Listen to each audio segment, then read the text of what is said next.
Hello students, myself doctor Parna Sharma, lecturer of political science.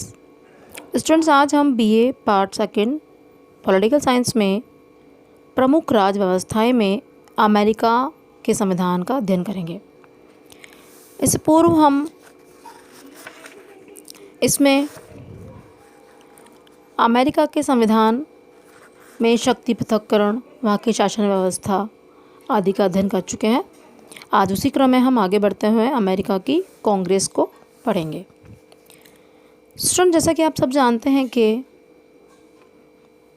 अधिकतर सभी देशों में द्विसदनात्मक व्यवस्थापिका को अपनाया गया है।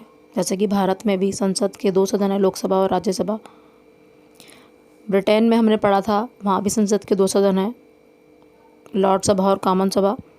उसी प्रकार अमेरिका में जो कांग्रेस है उसके 2 सदन हैं, सीनेट और प्रतिनिधि सभा।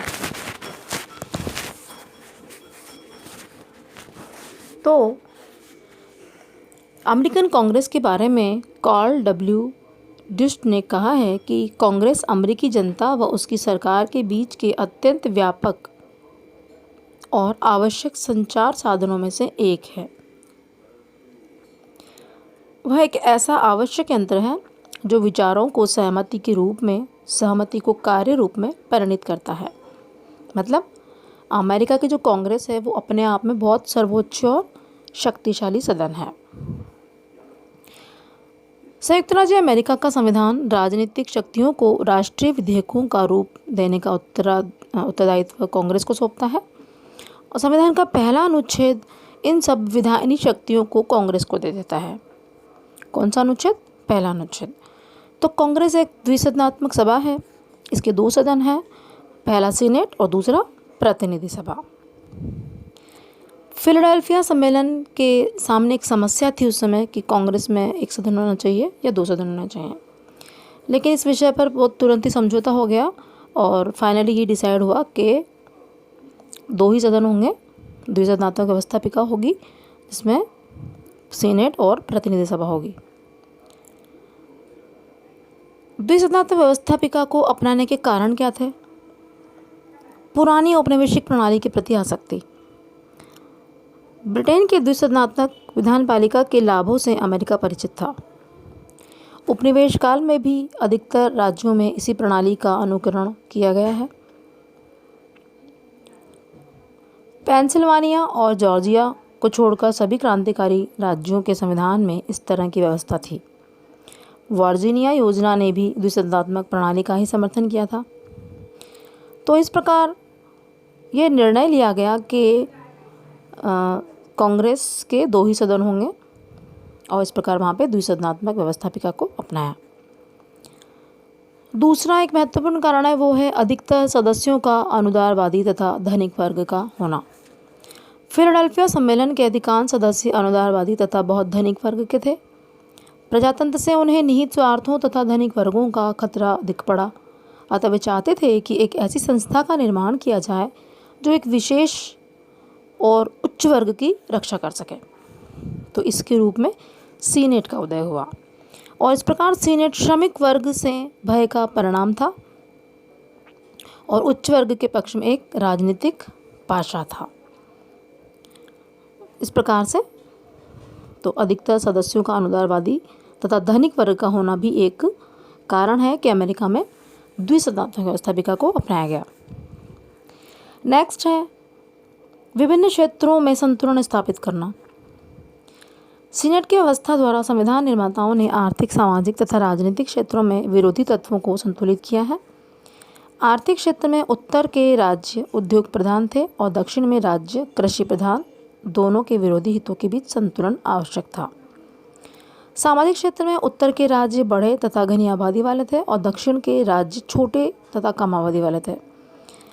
इसलिए उत्तर के राज्य आबादी के अनुपात में प्रतिनिधित्व चाहते थे, जबकि दक्षिण राज्य क्षेत्रफल या आबादी को बिना ध्यान में रखे समान प्रतिनिधित्व रखना चाहते थे। तो प्रतिनिधि सभा ने उत्तरवासियों तथा सीनेट ने दक्षिणवासियों की इच्छा की पूर्ति की। राजनीतिक क्षेत्र में एक और प्रमत्त तथा असावधान प्रतिनिधि सभा थी और दूसरी ओर राजतंत्रीय अभिलाषाओं से पूर्ण राष्ट्रपति। इन दोनों शासकीय शक्तियों को संतुलन करने के लिए सीनेट का निर्माण आवश्यक था। तो स्टूडेंट्स, ये 2-3 कारण हैं जिसको पढ़ के हम ये समझ सकते हैं कि अमेरिका में जो द्विसदनात्मक व्यवस्थापिका को अपनाया है उसके पीछे कारण क्या था। ठीक है, अब आता है सीनेट, अमेरिका का द्वितीय और उच्च सदन। सीनेट अमेरिकी राजनीति का एक प्रमुख केंद्र है। ब्रॉगन ने लिखा है कि सीनेट एक ऐसी संस्था है जो कभी नहीं मरती है। राष्ट्रपति आते हैं और जाते हैं, 2 वर्ष के बाद प्रतिनिधि सदन समाप्त हो जाता है, परंतु सीनेट हमेशा बनी रहती है। सर हेनरी मैन ने कहा है कि जब से आधुनिक लोकतंत्र का ज्वार चढ़ा है, तब से जितनी भी संस्थाओं का निर्माण हुआ है, उनमें सीनेट केवल एकमात्र पूर्णतया सफल संस्था रही है।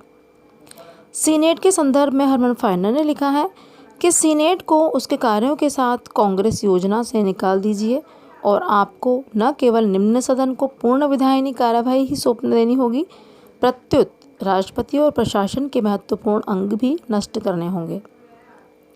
तो अमेरिकी सीनेट को हटाने का अर्थ संघ सरकार की आंतें निकाल देना है। मतलब अमेरिका में जो द्विसदनात्मक व्यवस्था अपनाई गई है, उसमें जो सीनेट है वो अपने आप में इतना उच्च, सर्वोच्च और शक्तिशाली सदन है। सीनेट अमेरिकी प्रशासन यंत्र की धुरी है। यदि उसे निकाल दिया जाए तो अमेरिकी शासन व्यवस्था धराशायी हो जाएगी, समाप्त हो जाएगी। संयुक्त राज्य अमेरिका की राष्ट्रीय प्रणाली का सबसे बड़ा चिन्ह है। इसमें सारे सदस्य राज्यों को, चाहे वे बड़े हों या छोटे हों, समान प्रतिनिधित्व दिया गया है।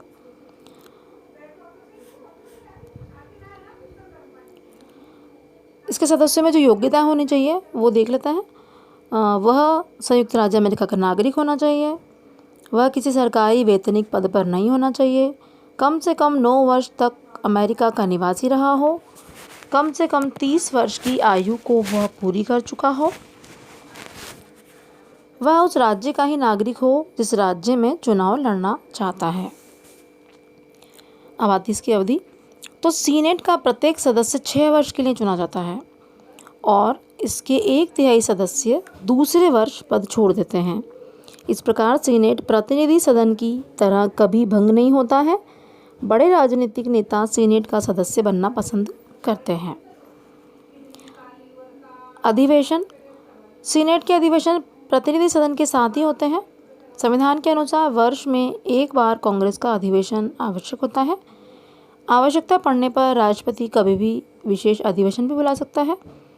दोनों सदनों में समझौता नहीं होता तो उस समय राष्ट्रपति इसके अधिवेशन समाप्त होने की तिथि निश्चित कर सकता है। आज तक यह स्थिति उत्पन्न नहीं हुई है। गणपूर्ति। सीनेट की गणपूर्ति के लिए 50 सदस्यों का होना आवश्यक है। जब तक 50 सदस्यों की उपस्थिति नहीं होती है, तब तक सीनेट की कार्यवाही नहीं की जा सकती है। चुनाव। शुरू से लेके अभी तक चुनाव के बारे में इसमें कुछ न कुछ संशोधन हुए हैं। आरंभ में सीनेट के सदस्य अप्रत्यक्ष चुनाव प्रणाली के द्वारा चुने जाते थे। अप्रत्यक्ष चुनाव के कारण इसमें अनेक दोष आ गए थे। इन दोषों को दूर करने के लिए सन 1913 संविधान में 17वां संशोधन किया गया, जिसके अनुसार अप्रत्यक्ष चुनाव प्रणाली समाप्त करके सीनेट के सदस्यों का चुनाव नागरिकों के द्वारा प्रत्यक्ष रूप से कर दिया गया। अब सीनेट के सदस्यों को वही वोटर चुनते हैं जो प्रतिनिधि सदनों के सदस्यों को चुनते हैं। इसके चुनाव के लिए चुनाव क्षेत्र नहीं बनाए जाते हैं, बल्कि राज्य के सारे नागरिक ही दोनों सीनेटरों को चुनते हैं। इस प्रणाली ने अप्रत्यक्ष चुनाव के बहुत से दोष दूर कर दिए हैं। नेक्स्ट है सभापति। तो अमेरिका का उपप्रधान सीनेट का प्रधान सभापति अध्यक्ष होता है। इस सभापति के अधिकार प्रतिनिधि सदन के स्पीकर से बहुत कम होते हैं। चाहे वह भी स्पीकर की तरह ही अध्यक्षता करता है, शांति बनाए रखने का कार्य करता है, सदस्यों को पहचानता है, लेकिन इसका सदन में बहुत आदर नहीं होता है क्योंकि यह सदन का सदस्य नहीं होता है। इसे साधारण वोट डालने का अधिकार नहीं है, परंतु जब किसी विषय पर दोनों पक्षों में बराबर मत होते हैं तब अध्यक्ष को निर्णायक मत डालने का अधिकार प्राप्त होता है। विशेषाधिकार में आएगा कि इन्हें अधिवेशन के समय किसी सिविल अभियोग के संबंध में पकड़ा नहीं जा सकता है। इन्हें न्यायालय में गवाही देने के लिए विवश नहीं किया जा सकता है। सदन में दिए गए भाषण के आधार पर इन पर अभियोग नहीं चलाया जा सकता है।